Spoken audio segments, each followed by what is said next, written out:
তোমাদের সকলকে স্বাগত আমার অনলাইন কোচিং সেন্টার ডিআর এডুকেশনে। আজকে আমি একটু ছোটদের আবদারে আমি ওদেরকে নিয়ে ক্লাস করাতে চলে আসলাম। ওরা খুবই আবদার করলো যে আমরাও ক্লাস করব অনলাইনে, তাই আমি ওদেরকে নিয়ে চলে আসলাম। আজকে আমি ক্লাস করাবো 6-7 অঙ্ক ক্লাস করাবো। দিয়া একটু বইটা দাও। আচ্ছা, আমি আজকে ক্লাস 6 অঙ্ক করাবো, 7 করাবো, আগে ক্লাস 6 করাবো। তোমরা একটু দেখবে আমার অফলাইনে ক্লাস 6 অঙ্ক চলছে 12 অধ্যায় করাচ্ছি। তো তোমরাও কিন্তু 12 অধ্যায়ের অঙ্কটা দেখো, এক্সারসাইজ 12 অঙ্ক করাবো। দেখো সেখানে নিজে করো 12.1, সেখানের অঙ্কগুলো করবো। পরপর 3-4টে অঙ্ক রয়েছে, সেগুলো আমরা করব। দেখে নাও একটু, যেহেতু একটু অনলাইন প্ল্যাটফর্ম, তাই তোমার তাড়াতাড়ি অঙ্কটা করাতে হবে, বোঝাতে হবে। তোরাও একটু অঙ্কটা পড়ে নেন। কোন বৃহত্তম সংখ্যা দিয়ে 564 ও 630কে ভাগ করলে প্রতি ক্ষেত্রে 3 ভাগশেষ থাকবে তা হিসাব করে। দেখো এখানে আমরা গসাগু করব। এই চ্যাপ্টারটা হচ্ছে গসাগু নির্ণয়ের চ্যাপ্টার। তো এখানে গসাগু নির্ণয় করব। গসাগু বলতে যখনই গরিষ্ঠ সাধারণ গুণনীয়ক, যখন সব থেকে বেশি দিকটা বোঝাবে, সবচেয়ে কত সংখ্যক বেশি লোকের মধ্যে ভাগ করে দেওয়া যাবে, সবচেয়ে কত বেশি টুকরো করে কাটা যাবে, সব বেশির দিকে বোঝালে আমরা গসাগু নির্ণয় করব। একইভাবে যদি কম বোঝায়, কমের দিকে বোঝায়, সবচেয়ে কম কত সংখ্যক টুকরো করে কাটা যাবে, সবচেয়ে কত কম লোকের মধ্যে ভাগ করে, সেক্ষেত্রে আমরা লসাগু করব। এই জিনিসটা তোমরা খেয়াল রাখবে। আর এই গসাগুর যে ভাগ, সেটা একটুখানি আলাদা রকমের, কিন্তু এটা খুব মজার অঙ্ক। তো এখানে দেখো প্রথমে বলেছে প্রতি ক্ষেত্রে ভাগশেষ 3 থাকবে।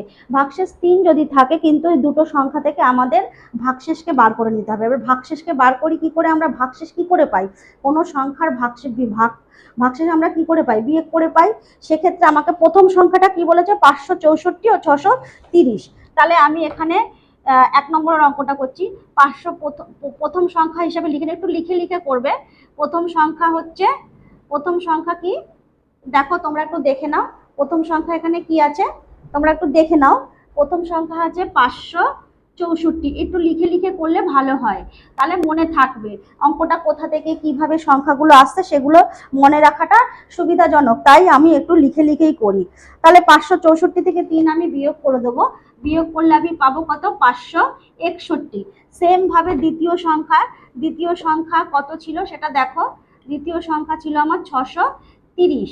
630 থেকেও আমি 3 বিয়োগ করে দেবো, তাহলে পাবো কত? 627। এইটা কিন্তু আমি পেয়েছি বিয়োগ করে, কারণ যেহেতু বলেছে ভাগশেষ 3 থাকবে। বিষয়টা দেখো, এখানে বলেছে প্রতি ক্ষেত্রে ভাগশেষ 3 থাকবে। যেহেতু ও ভাগশেষ, তাই আমরা ওকে বিয়োগ করে বার করে দিলাম। এইবার এই সংখ্যা দুটির গসাগু নির্ণয় করলেই সেই বৃহত্তম সংখ্যাকে আমরা পেয়ে যাব। এবার গসাগু করার নিয়ম হচ্ছে, ভাগ পদ্ধতিতেই আমি এখানে গসাগু করব, একটু আলাদা রকমের, কিন্তু খুব ইন্টারেস্টিং।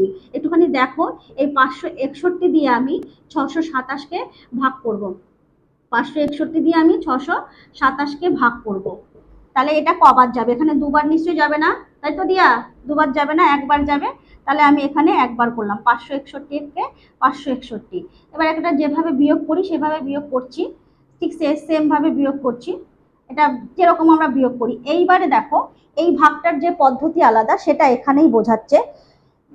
এটা হচ্ছে, তোমরা তো এটা জানো তো নিশ্চয়ই, এরকম যে ব্যাপারটা রয়েছে ভাগের, যেটা তোমরা ছোটবেলায় শিখেছো হয়তো, ভাজক, ভাজ্য, এখানে ভাগফল, তাই না? এই যে বিষয়টা, এখানে হচ্ছে ভাগশেষ, এটা তোমরা তো জানো, এটা তো তোমরা জানো নিশ্চয়ই। সেম, এটা হতো ভাজক আর এটা হচ্ছে ভাগশেষ। এই ক্ষেত্রে কি হয়, এমনি সাধারণ ভাগের ক্ষেত্রে আমরা যেভাবে ভাগ করি, এটা একটু আলাদা। এখানে কি হবে, যে এই ভাগ করার ফলে ভাগশেষ যে থাকছে, অবশিষ্ট যে থাকছে, তাকে দিয়ে আগের ভাজককে ভাগ করতে হবে। আগের ভাজককে এখানে 561, এই আগের ভাজক 561কে আমি এখানে ভাগ করে দেবো। তাহলে 66 কবার যাবে? 66 561-র মধ্যে কবার যাবে সেটা একটুখানি তোমরা গুণ করে নেবে, পাশে রাফে একটুখানি গুণ করে নেবে। সেই গুণটা তোমরা রাফেই করবে একটা। তবু এখানে যেহেতু তাড়াতাড়ি করতে হবে, তাই বলছি 66 কবার যায় এটাকে তুমি একটুখানি অনুমান করো। 66 যদি দুবার দিই অনেক কম হয়ে যাবে, 4বার দিলেও কম হয়ে যাবে। এইভাবে একটা অনুমান করে তোমরা মোটামুটি একটা সংখ্যা নির্ধারণ করে করতে পারো যে কত যেতে পারে 66 561 কবার, 561-র মধ্যে 66 কবার যেতে পারে, সেটা একটা অনুমান করো। ঠিক আছে, তোরাও দেখ কতবার যেতে পারে। অনুমান মানে হচ্ছে আইডিয়া। দেখো অবস্থা, অনুমান মানে কি সেটা আবার জিজ্ঞাসা করছে একটা হনুমান। ওই একটা বাংলা সিরিয়াল হচ্ছে না পরশুরাম, বাংলা মায়ের ইংরেজ সন্তান, হোয়াট ইজ তেজপাতা, ওই রকম ব্যাপার হচ্ছে তোদের, বুঝেছিস? আচ্ছা ঠিক আছে, তাহলে 66 কবার যাচ্ছে 561-র মধ্যে? আমি একটা অনুমান করে আমি একটা সংখ্যা ধরি না, আমি 8 ধরি, দেখি 8 যায় নাকি, কতবার যায় 8 দেখি। তোমরা একটুখানি দেখে নাও, এটা কিন্তু তোমরা বুঝে নেবে যে কতবার যেতে পারে একটা, একবার না হলে আরেকবার করবে। তাও মোটামুটি আমি করি। 8 আটা, এই 6টা 48-এর 8, হাতে আমার 4, 6টা 48-এর 8, হাতে আমার 4, আবার 6টা 48, 48 আর 4 কত হয়? 48, 49, 50, এখানে 52, 52 হলো, তাহলে হচ্ছে কত? 528। তাহলে দেখা যাচ্ছে 66 8 বার দিলে 528 হয়, তাহলে এটা একটা যেতে পারছে, এটা একটা যেতে পারছে। 9 বার দিলে আবার বেশি হয়ে যাবে, জানোই তো এটা তোমরা, এটা তো সাধারণ ভাগ পদ্ধতি যেটা। তাহলে এবার করে বিয়োগ পদ্ধতি, এবার করি। 8 আছে কত হলে 11 হবে? 3 হলে, যেভাবে তোমরা বিয়োগ করো। 3 আছে কত হলে 6 হবে? 3 হলে। এই দেখো আবার আবার সেম ভাবেই এই জিনিসটাকে করব। আগে আগের এখানে ভাগশেষ থাকলো 33, এই 33 কে দিয়ে আবার আগের ভাজক হচ্ছে 66। আগের ভাজক বলতে কিন্তু এ না, এর ভাগশেষ 33 থাকছে, একে আমি 66কে, একে দিয়ে আমি 66কে ভাগ করব। 33কে দিয়ে আবার 561কে কিন্তু ভাগ করব না, একে টপকে একে ভাগ করব না, একে ভাগ করব যাকে দিয়ে আগে করেছিলাম। তাহলে 66 যদি ভাগ হয়ে যায় তাহলে কত হবে বলো? এটা তো একদম সোজা, একবারেই বোঝা যাচ্ছে যে কত যাবে। 33 দুগুণে 66, ব্যাস মিলে গেল। তাহলে সুতরাং বৃহত্তম সংখ্যাটি কি বেরোলো? একটু লিখে লিখে অঙ্ক করবে। বৃহত্তম সংখ্যাটি বেরোলো হচ্ছে, সংখ্যাটি হলো আমার কত বেরোলো?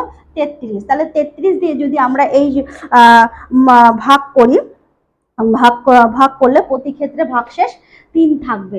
ঠিক আছে, এটা তাহলে আমাদের বোঝা হলো। একটু তো তোমরা বুঝতে পেরেছো নিশ্চয়ই অঙ্কটা? ঠিক আছে, তাহলে এর পরের অঙ্কটা আবার পরের ভিডিওতে করছি, কারণ এখানে এই ভিডিওটা ছোট ছোট করেই ভিডিও করতে হচ্ছে।